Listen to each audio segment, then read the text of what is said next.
और आने वाले दिनों में सरकार बनेगी 2023 में, इनकी जांचें भी होगी, इनके बहुत से नेता जेल में होंगे और बहुत से अधिकारी भी जेल में जाएंगे।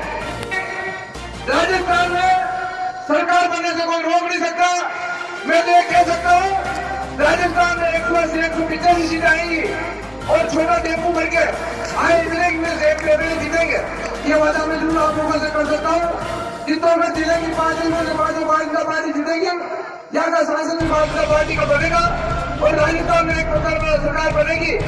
और जिस प्रकार बिजली की बातें, दूसरी युवाओं की बातें सब नेताओं ने करी, वास्तव में भ्रष्टाचार इनकी काफी अति हो रही है और आने वाले दिनों में सरकार को भुगतना पड़ेगा और आने वाले दिनों में भाजपा पार्टी की सरकार बनेगी। धन्यवाद। जय हिंद, जय भारत। तमाम पदाधिकारी कार्यकर्ता मित्रों, पत्रकार साथियों, आज की यह रैली निश्चित रूप से राजस्थान की सरकार को चेताने के लिए, जब अध्यक्ष जी शहर में प्रवेश कर रहे थे तो जगह जगह मोर्चे के लोग स्वागत कर रहे थे। मैंने कहा, अध्यक्ष महोदय, ये चित्तौड़ की शक्ति और भक्ति की नगरी आपका स्वागत कर रही है। आप जाते समय आपका स्वागत हो रहा है और इस वाटिका से कलेक्ट्री जाते समय राजस्थान की सरकार को चेताने का एक संकल्प आपके नेतृत्व में ले रहे हैं कि 2023 में डॉक्टर सतीश पूनिया जी के नेतृत्व में राजस्थान में फिर से सरकार बनने वाली है। यह निश्चित है कि जो वादे, जो लुभावने वादे लेकर राजस्थान में कांग्रेस की सरकार आई थी, चंद्रबाबू सिंह जी ने, सुरेश जी ने, हमारे पूर्व सभी वक्ताओं ने उस विषय की जानकारी हमारे बीच में रखी। लेकिन मैं दावे के साथ कह सकता हूं कि राजस्थान की जनता ये नहीं भूली कि आपने कहा कि हम संपूर्ण किसानों का कर्जा माफ करेंगे। गहलोत साहब, कर्जा तो माफ नहीं हुआ, लेकिन किसान के आज जमीन की कुर्की का आदेश जरूर आ गया।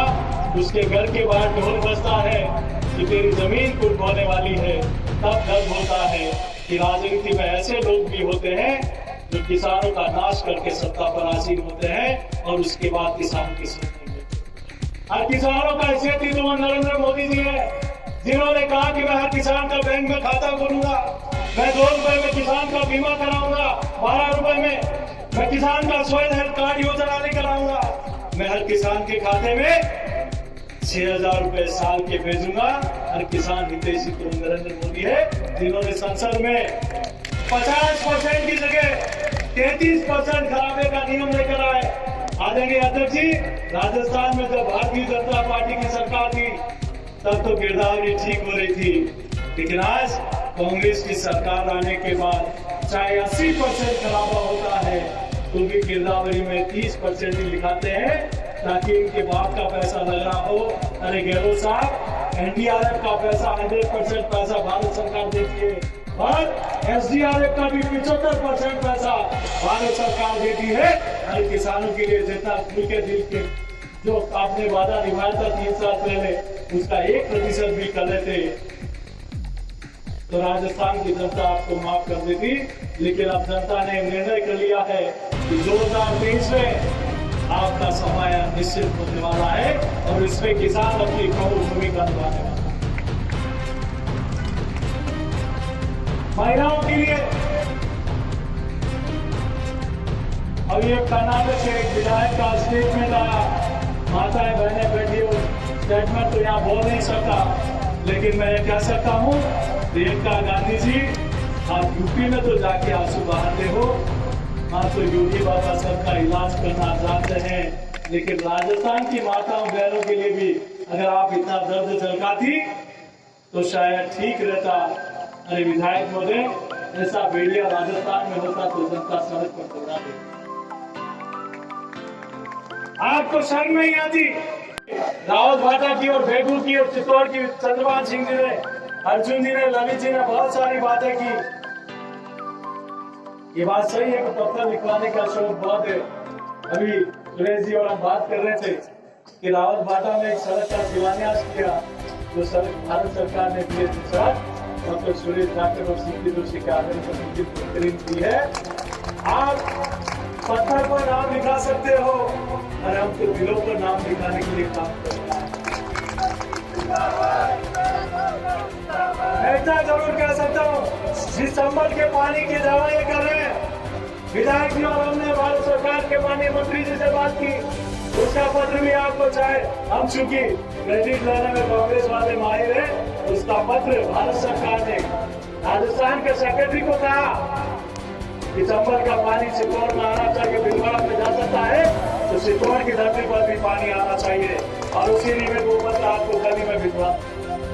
मेडिकल कॉलेज की जहां तक बात हो रही है, पिछले कार्यकाल में 7 मेडिकल कॉलेज दिए, और इस कार्यकाल में 15 मेडिकल राजस्थान को दिए। आपको आश्चर्य होगा, 33 सरकारी जिले हैं, उसमें से 22 मेडिकल कॉलेज इन 7.5 वर्षों में मोदी सरकार, क्योंकि एजेंसी राजस्थान सरकार की है, इसलिए अपनी मनमर्जी जो मुझे ध्यान में आया, आज ही किसी ने कहा कि किले पे आपने तो लाइट एंड साउंड के 5 करोड़ दिए, इसका भी उद्घाटन ये करने वाले हैं। मैंने इनको कहा, दिल्ली माननीय मंत्री जी से बात की, मैंने कहा 1 पैसा इनका नहीं लगा। सावरा जी में 18 करोड़, इसका भी कह रहे उद्घाटन मुख्यमंत्री जयपुर बैठे। राजस्थान सरकार, सावरा जी अभी तक पैसा देता है लोगों को विकास के लिए। ये पहला अवसर होगा, ये मोदी सरकार है, हमने 18 करोड़ रुपए भारत सरकार से मांगे। मैंने मंत्री जी को कहा, इनका पत्र लिखिए, और सेक्रेटरी, चीफ सेक्रेटरी को कहा, इनका मैं प्रिविलेज कमेटी का मेंबर भी हूँ, संसद के गलियारों में कई घंटे इंतजार करना पड़ेगा। अगर गलती कर दी हमारे विधायक और हम यहाँ के जनप्रतिनिधियों को सूचनाएं की, तो इसका खामियाजा आपको ज्यादा लंबी चौड़ी में बात नहीं करते। आदरणीय अध्यक्ष महोदय का मार्गदर्शन हम सब लोगों को मिलेगा। आने वाले कार्यकर्ता बंधु, अभी मैं सीपी जोशी जी का भजन सुन रहा था, और उसके पहले चंद्रपाल सिंह जी, अशोक जी भाषण दे रहे थे, अपने ललित जी और अर्जुन जी। एक बात मेरे समझ में आई कि बार बार ये कहते हैं कि राजस्थान की सरकार कोई काम नहीं करती, लेकिन नरेंद्र मोदी जी की दिल्ली की सरकार जितनी भी योजनाएं आ रही है, उन योजनाओं को अपनी योजना बनाकर राजस्थान की कांग्रेस पार्टी की सरकार का आपने पता लगा। आप यदि शादी करा, शादी में आप यदि पुरस्कारी कराओ, यही करेंगे, ठीक है, समिति पुरस्कार केटरिंग, तो ये अशोक गहलोत तो समिति का अध्यक्ष है केटरिंग को, आज तक देखिए आप सही है कि नहीं। अब केटरिंग कराओ तो देखिए बहुत देगा, खाली तरफ कीजिए, मेरा बहुत पैसे में मेरा बात लगे, नहीं लगा करो नहीं पैसा भेज लो मोदी, और ये पुरस्कार हमारी तरफ पैसे हमारे अमल भी नहीं है। तो मैं लंबी चौड़ी बात नहीं करूंगा, लेकिन हमारा एक ही बात कह रहे कि आज पुरस्कारों को ध्यान रखो कि पेमेंट अलग लीजिए अपने पुरस्कारों को, समिति को, और अपनी दुआओं को काम नहीं करिए। ऐसे राहुल गांधी, देखो मैं राहुल गांधी की कभी बुराई नहीं करते, ये मंच में जितने बेटा बार बार पानी पीने का राहुल गांधी को गाली देते, और मैं चाहता हूँ एक बार जोरदार राहुल गांधी के लिए ताली बजाता हूँ। क्यों बजाता ताली? का संगठन कांग्रेस इसको खत्म कर दो, और अपना संगठन बनाकर चुनाव लड़ो, राज करो। लेकिन पंडित जवाहरलाल नेहरू की बात नहीं मानी, कांग्रेस में कांग्रेस पार्टी संगठन बनाकर 60 साल तक इस देश को उन्होंने लूटा और राज किया। मैं राहुल गांधी को धन्यवाद देता हूँ कि पंडित जवाहरलाल नेहरू ने तो उनकी बात नहीं मानी, लेकिन ये महात्मा गांधी का सच्चा चेहरा है, कांग्रेस को खत्म करके ही जाएगा, 100% खत्म करेगा। अब यार ये गिनती करें 1 2 3 4 ना तो मूर्ख बढ़ जाना, तो उन्हें तो अपनों भी तो बड़ा भी दोष। अभी वो नया शब्द रखा रहा है हिंदू और हिंदुत्व वाला, ये पहली बार राहुल गांधी को किसी ने ट्रेनिंग दी है, बच्चे भी ट्रेनिंग लेके आएंगे। हम 20 करो 20 जगह फर्क, लेकिन ट्रेनिंग की तुलना हमारे अलग नहीं है। हम नए लोगों को एक ही बात कह रहा हूँ, असली हिंदू नरेंद्र मोदी है, जिसने 550 साल में अयोध्या के राम मंदिर के संघर्ष को खत्म करके राम मंदिर का निर्माण कर लोग हमको कहते थे, हम कहते थे कि राम लला हम आएंगे, मंदिर वही बनाएंगे। तो भारतीय जनता पार्टी के लोगों को कि पब्लिक हमको डरती, हमको कहते कि क्या कह रहे हो आप, टाइम बताते नहीं हो, लोगों नारा लगाते हो, चुनाव में आ जाते हो। बराबर अब तो हो गया काम। अब हम क्या कह रहे हैं, अभी तो पहली झांकी है, नहीं मथुरा भी हो गया, काशी भी हो गया, अब खाली मथुरा बाकी है। और वो भी हिंदुस्तान का सबसे लोकप्रिय व्यक्ति, हिंदुस्तान का नहीं पूरे विश्व का सबसे लोकप्रिय व्यक्ति नरेंद्र मोदी मथुरा का काम भी करेंगे। इस देश में हिंदू भी राज करेंगे और हिंदुत्ववादी राज नहीं करेंगे। तो दिमाग तो लगे थे, समझ नहीं है हिंदू और हिंदुत्ववाद में फर्क है। आज नरेंद्र मोदी हिंदू है, तू क्या है भैया? तुमने तो कभी हिंदुओं का ध्यान रखा नहीं। अगर तुम हिंदुओं का ध्यान रखते तो अयोध्या में राम मंदिर को 60 साल पहले ही बन जाता, काशी में पहले ही मंदिर बन जाता। लेकिन कांग्रेस पार्टी में हिंदू को मुसलमान से लड़ाना, गरीब को अमीर से लड़ाना, सबको लड़ाकर हिंदुस्तान में राज किया। भाइयों, इस अवसर पर मैं ज्यादा लंबी चौड़ी बात नहीं करना चाहता, क्योंकि हमारे प्रदेश अध्यक्ष जी को बोलना, गर्मी भी बहुत बढ़ रही है। पिछले 4 घंटे से सतीश यहाँ पर लोग बैठे। मेरा तो आप लोगों से इतनी निवेदन है, राजस्थान में वसुंधरा जी का राज था 5 साल का। 5 साल के वसुंधरा जी के राज में जितनी योजनाएं हमने बढ़ाई। अभी मैं कल कांग्रेस के यूडीए मंत्री शांति धारीवाल जी का सरकार के 3 साल के जश्न का भाषण सुन रहा था। उन्होंने कहा कि वसुंधरा जी के राज में यूडीए डिपार्टमेंट ने कोई काम नहीं किया, हमने काम किया। मैं शांति धारीवाल जी आपसे पूछना चाहता हूँ कि अन्नपूर्णा रसोई योजना तेरे काका जी ने नहीं चलाई, हमने चलाई। आज में मैं नाच कर तुमने बंद की। हमने गांव में भी गौरव पथ बनाया, हमने शहरों में भी गौरव पथ बनाया। हमने हर गांव में, हर शहर में लाइटों की व्यवस्था की, एलईडी लाइटें हमने जयपुर में दरवती नदी बनाई, जिसे 1700 करोड़ रुपए मिलता है। तो दरवती नदी का सत्यानाश कांग्रेस पार्टी ने किया। हमने जयपुर की सबसे बड़ी डिमांड थी रिंग रोड बनाने की, और रिंग रोड बनाना हमने केंद्र सरकार नितिन गडकरी जी ने निवेदन किया, और रिंग रोड कंप्लीट हो गया तो जयपुर की लाइट बनी। ऐसे बड़े बड़े काम आप लोग गिना सकते हैं। लेकिन आज अवसर इस बात का कि कर्जा हमने माफ किया, हमने बिजली का बिल 10,000 तक माफ किया। अभी अब आए पॉलिटिक्स लगने लग रहा आजकल, पॉलिटिक्स भी शुरू हो गया कि कांग्रेस पार्टी चाहती क्या। आज मैं हमारे चित्तौड़ जिले के केंद्र कैबिनेट मंत्री भाई उदयलाल जी, आज मेरे बड़े भाई साहब उनका स्टेटमेंट आया, पढ़ा होगा, पढ़ा किसी ने स्टेटमेंट? नहीं, ध्यान दो, ध्यान देना चाहिए। बड़ा स्टेटमेंट दिला कि मैंने माफ कर दिया, कांग्रेस की सरकार ने किया, बीजेपी ने कुछ नहीं किया। अरे उदयलाल जी, एक बार इस सभा में आके देखो, इतने किसान मिले, एक आदमी खड़ा होकर कहते मेरा कर्जा माफ हो जाए तो भारतीय जनता पार्टी आपको जो करने के लिए थी है। सिर्फ झूठ बोलना, जोर से बोलना, अलग में भ्रष्टाचार, दुनिया भर के काम ये कर रहे हैं। आइए, आप एक अवसर है, टाइम बहुत कम है हमारे पास। आज प्रदेश अध्यक्ष जी के सामने एक बार हाथ खड़े करके इस बात का विश्वास दिलाओ कि हम 2 साल तक आराम नहीं करेंगे। 2 साल तक भारतीय जनता पार्टी को मजबूत करने की गांव आप सबको सवेरे से कुछ हो गए, और 2023 में जब चुनाव होंगे ये कौन जीतेगा? दोगे नाम तो बताने पड़ेगा, अंदाजे वो जीते जाना घंटे दोनों। ये हालत कांग्रेस पार्टी को होने वाली, लेकिन वो होगी आप सब लोगों ने मेहनत से।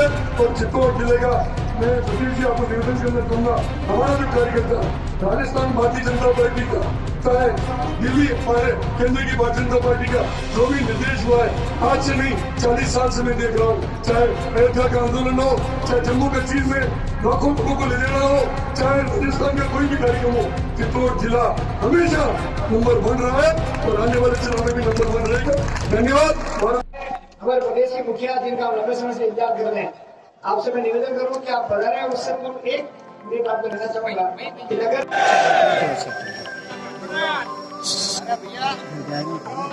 जनता पार्टी जिंदाबाद, नरेंद्र मोदी जिंदाबाद, अमित शाह जिंदाबाद, जेपी नड्डा जिंदाबाद। सारे साधारण किसान के घर में पैदा हुआ और दुनिया की सबसे बड़ी पार्टी के सबसे बड़े प्रदेश की जिम्मेवारी मुझे भारतीय जनता पार्टी ने दी है। ये मान सम्मान राजस्थान के लाखों किसानों को है और आप और मेरे जैसे कार्यकर्ताओं का सम्मान है। मैं आपका जो पसीना इस धूप में बहा है, इस चित्तौड़ की जन आक्रोश रैली में ये संकल्प लेता हूं, राजस्थान की 7 करोड़ जनता के प्रति हम जवाबदेह हैं। मैं लाखों कार्यकर्ताओं के परिवार की तरफ से आप सबको भरोसा देता हूं, इस पसीने की कीमत हम निश्चित रूप से चुकाएंगे और 2023 में कांग्रेस को उखाड़ फेंकने का संकल्प लेकर हमने ये जन आक्रोश रैली शुरू की है। मैं जब आया तो मुझे जिलाध्यक्ष गौतम जी ने कहा कि हमने कुछ पीड़ित लोगों को मिलवाना है।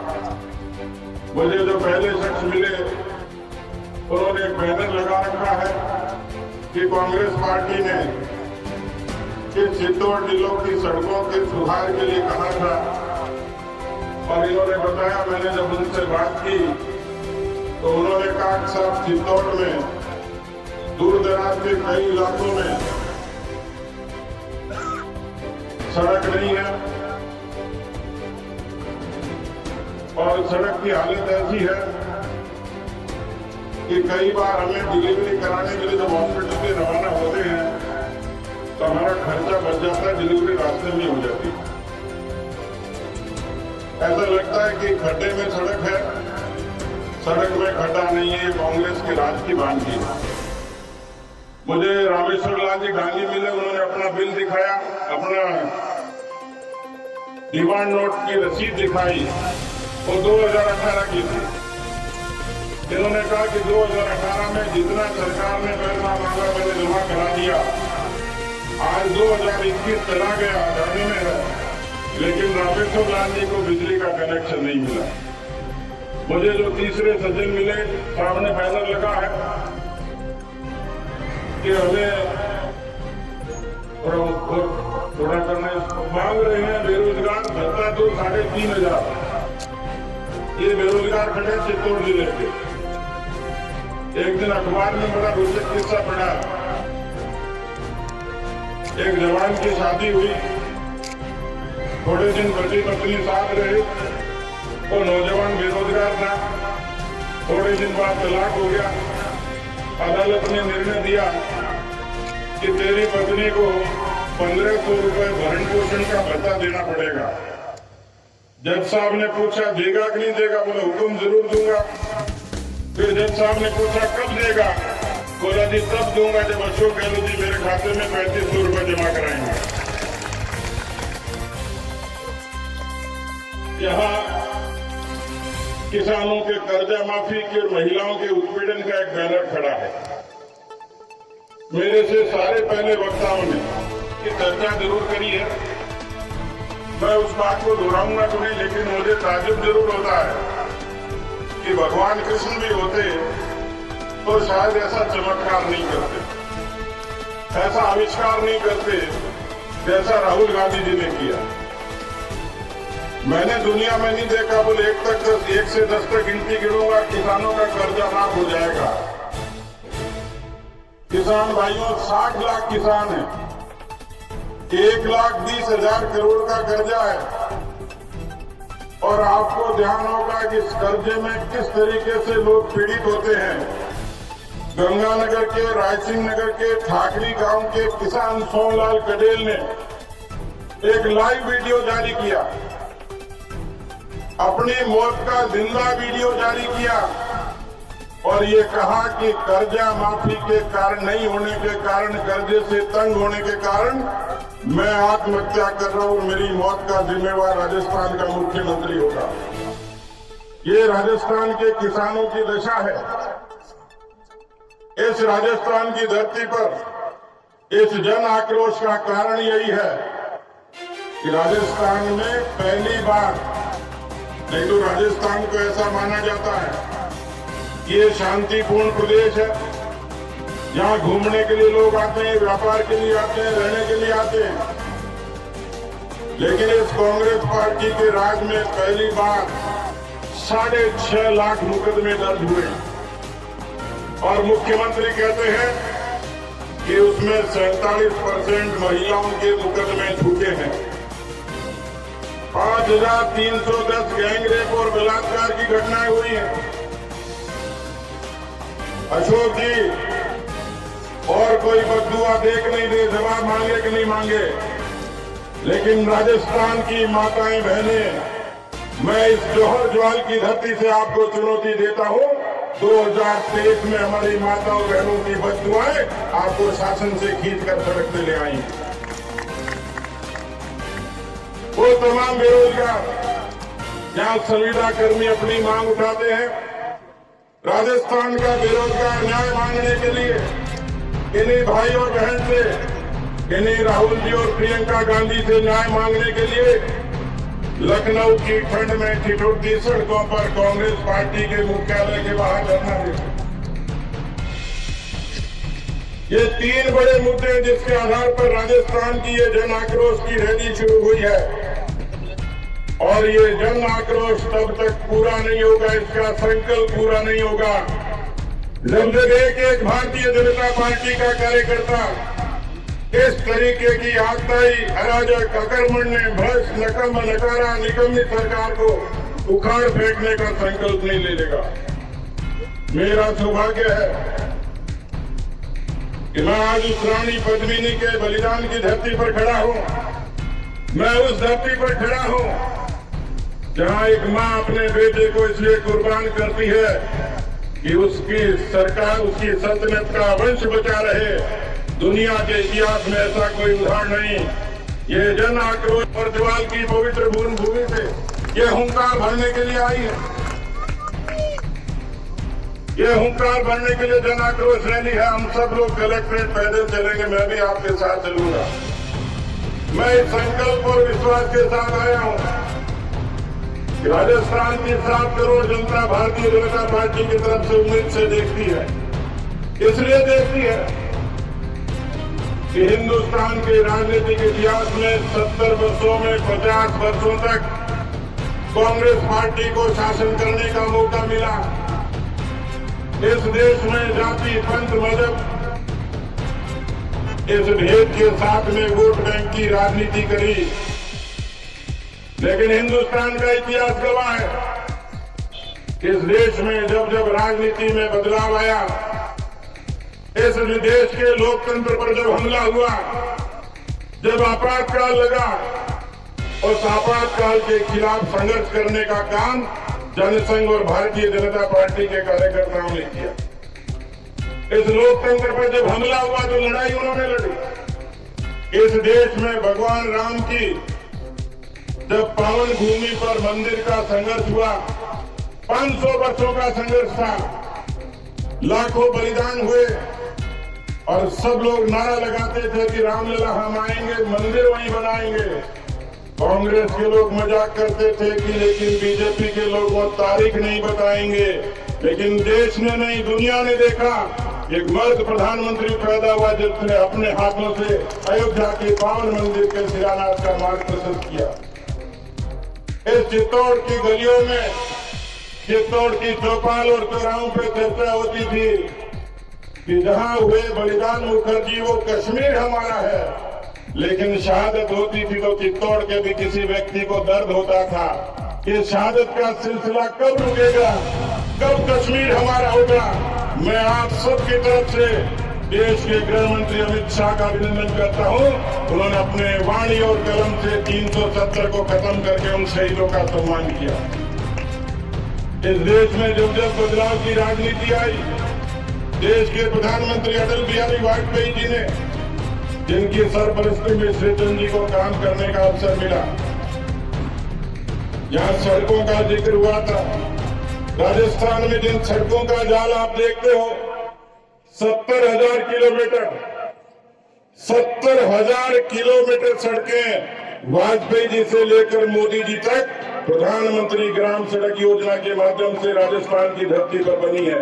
ये चमत्कार से कम नहीं है मित्रों।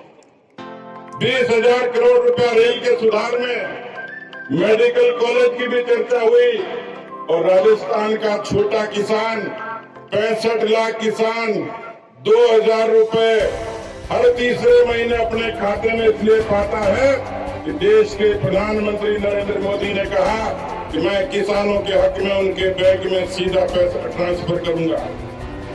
लाखों करोड़ रुपए उनके खातों में आता। ये माताएं बहनें बैठी हैं जो धुएं से जूझती थी, 60 लाख से भी ऊपर क्या काम किया। कहने को बात छोटी लगती है, लेकिन राजस्थान और हिंदुस्तान में सारा आंकड़ा मिलाएं, केवल 14 करोड़ लोगों के बैंक के खाते थे, आज 44 करोड़ लोगों के बैंक के खाते हैं। कोई विधवा, कोई विकलांग और कोई छात्र अपने छात्रवृत्ति को और अपने हक के पैसे को खाते में सीधा पाता है। भ्रष्टाचार पर नकेल पड़ती है और उसका जीवन सुगम होता है। हिंदुस्तान के 2 करोड़ लोगों के सर पे छत खड़ी होती है। राजस्थान के 13 लाख लोगों को प्रधानमंत्री आवास योजना का लाभ मिलता है। इसलिए ये सोचने की जरूरत तो राजस्थान की जनता को पड़ती है कि जिनको 50 वर्षों तक राज करने का मौका मिला, वो केवल वोट बैंक की राजनीति करते रहे, किसानों को ठगते रहे, नौजवानों को ठगते रहे, महिलाओं को गुमराह करते रहे। मैं आज भरोसे और विश्वास के साथ कह सकता हूं, और मैं नहीं कर रहा, यह आंकड़ा कर रहा है, मेरी गणित ज्यादा अच्छी नहीं। अभी चंद्रभान जी कह रहे थे, टेम्पो की बात कर रहे थे, मुझे पता नहीं 14 सवारियां किसमें आती, आंकड़ा तो 14 का है। इसलिए है कि 98 के बाद में जब सरकार बनी है, इनका पूरा बहुमत कभी भी नहीं आया। 2 बार अशोक जी की सरकार बनी, 98 में भी यही 99 का चक्कर था, और अभी भी 99 के फेर में ही थे। जुगाड़ किया, 6 हाथी खा गए, 13 निर्दलियों को माथे बैठाया, और उसके बाद क्या हालत हुई। राजभवन में 2 मुख्यमंत्रियों के नारे लगे, मंत्रिमंडल का झगड़ा हुआ, कमरों का झगड़ा हुआ, और बोले बीजेपी वाले सरकार गिरा रहे। भाई बीजेपी वाले क्यों गिरा रहे, खुद ही गिरना चाह रहे हो, तो बीजेपी ने बचाने का ठेका थोड़ी लिया। भरत सिंह जी चिट्ठी लिखते हैं, दयाराम परमार जी लिखते हैं, दीपेंद्र सिंह जी मंथली की बात पूछते हैं, बीजेपी नहीं करवाती है। ये उनका ही दोष है, और इसलिए जब वो विपक्ष में आते हैं तो उनकी इतनी दुर्गति होती है। पहली बार जब वो विपक्ष में आए तो 56 सीटें आई। दोबारा जब विपक्ष में आए अशोक जी तो 21 सीटें आई। 21 आई,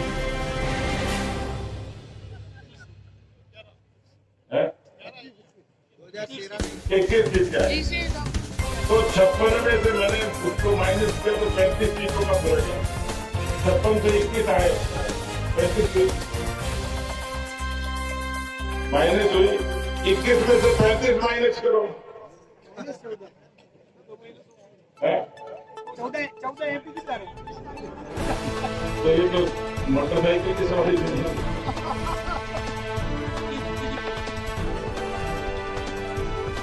तो देखो मित्रों, ये माइनस का काम है। अब सर्दी माइनस में पड़े कि नहीं पड़े, लेकिन मैं आज इतने विशाल जनसभा में मुझे ये पूरा भरोसा है। मोदी जी कहते हैं कि ये कांग्रेस इस देश में अभिशाप है। मैं कहता हूं कि ये कांग्रेस तो कोरोना से भी ज्यादा खतरनाक है। अशोक जी को धन्यवाद दूंगा कि बार बार राहुल गांधी जी को बुलाते हैं, और राहुल गांधी जी जहां जहां जाते हैं वहां भारतीय जनता पार्टी की सरकार बनती है। ऐसा लगता है कि भला आदमी अपने प्रचार के लिए बना हुआ है। मैं चित्तौड़ के हमारे जनप्रतिनिधियों को, पार्टी के संगठन के सभी पदाधिकारियों को, गौतम जी के नेतृत्व में चित्तौड़ का संगठन पंचायती राज के चुनाव में, नगर निकाय के चुनाव में, विधानसभा में, लोकसभा में बहुत उत्कृष्ट काम कर रहा है। ये ताकत और ऊर्जा आपकी बनी रहे, मैं ऐसी शुभकामनाएं करता हूं। जो जन आक्रोश रैलियां रखी है उस लिए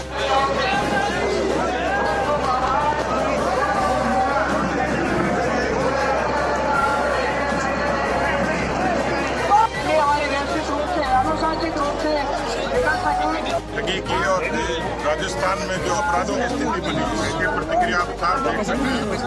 भारतीय जनता पार्टी ने ये आगाज किया जन आक्रोश का, और ये जब तक राजस्थान को सत्ता से बाहर नहीं कर देते कांग्रेस पार्टी को तब तक ही रहेगी।